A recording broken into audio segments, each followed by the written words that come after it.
Good morning, everyone. I am Muftau Nabila Ablai, and this is AM Sports. Coming up, we'll be focusing on what Parliament has been saying about the Black Stars national team technical bench, and also what are people saying in relation to how Ghana can groom the best of boxers to be able to compete against the best in the world, as well as focus on the English Premier League, where Manchester City defeated Leeds United by 7-0. But before that, we start with Parliament. And you will recall that earlier this year, the Minister of Youth and Sports went to the Jubilee House and asked the government to help him secure $25 million for national teams.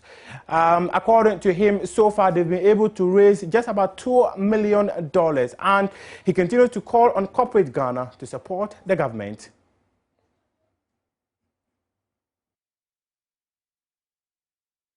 Mr. Speaker, let me use this opportunity to announce to the country how much so far we have raised from the special presidential fundraising campaign for the Black Star and other national teams. It may be recalled that His Excellency President of the Republic, Nana Addo Dankwa Akufo-Addo, invited corporate Ghana to a breakfast meeting in order to raise $25 million to support government funding of our various national teams, especially the Black Stars.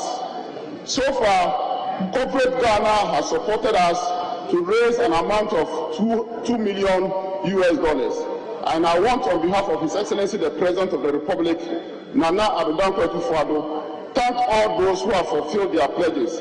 And I also want to use this opportunity to appeal to those who are yet to fulfill their pledges to do so, because we have so many upcoming international competition for our national teams.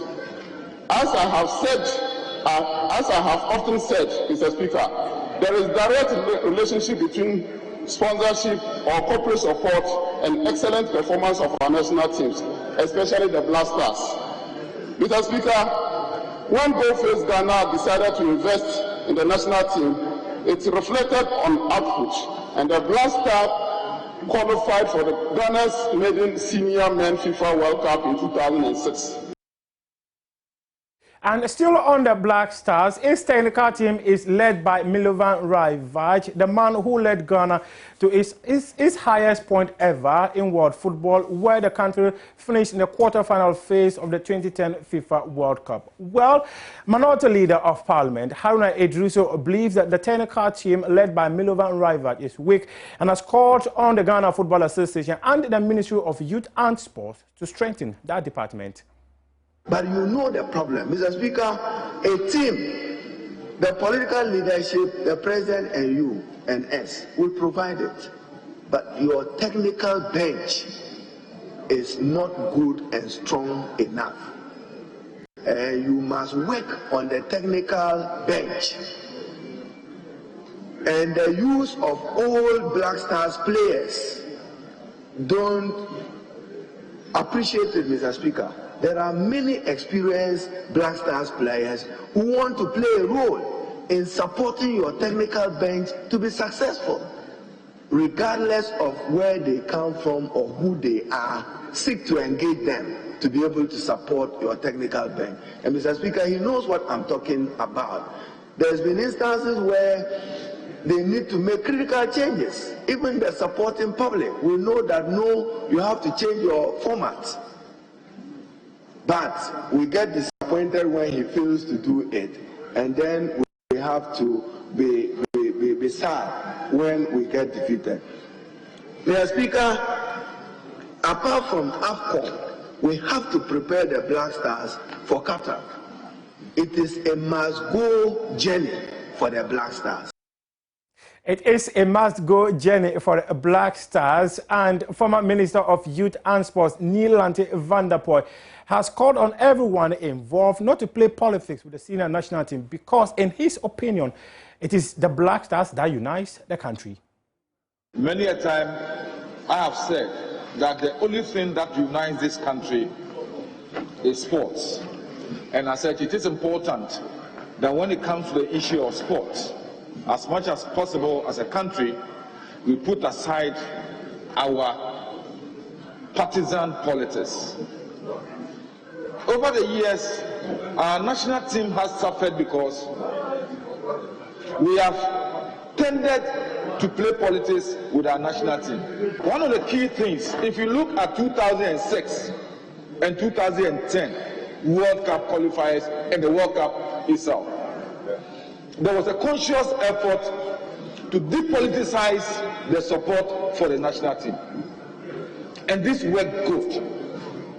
But over the period, we've seen elements of political intrigues into even the organization of the support base for the national team. And this always affects, because when one particular side of the country or the support of the national team feels that they are being left out, it becomes difficult for them to support. Mr. Speaker, from my experience in football, one of the key things is the fact that when a team feels that all are behind them, it tends to lift them spiritually. But when they have a sense that a particular section of the society do not like them, spiritually they go down. From football, we talk athletics now, and in the Tokyo Olympics, Benjamin Azamuti went into the competition as one of the athletes with the highest time because he had run 9.97 seconds. However, in the heat 3 that he participated in, he finished fourth, and unfortunately, he could not progress to the semi-final phase of the competition. According to him, he was nervous because he was close to the second best athlete in the world, Johan Blake. 995 seems to. Heat 7 of the 100 asked. He's going to cross first. I think Blake ended up maybe third in that one, but locked down, haven't been able to get out. To talk about the Olympics, I mean, it was the biggest stage I've ever gone to, aside the World Championship. The World Championship was one that I didn't get the chance to run an individual race. But this time I'm there running an individual race. But as a person representing West Texas A&M, representing Ghana, being a Ghanaian record holder, it brings a lot of pressure, you understand? So getting there, I was nervous. To be honest with you, I was really, really nervous. And to talk about the second fastest human in the world being by you, that's something extra. So, and I don't have the experience just like them. And if you could hear the commentator, he was like, yeah, I've been doing really, really well in the college system, but I have been running all by myself. You understand? So I don't have the experience that these guys have.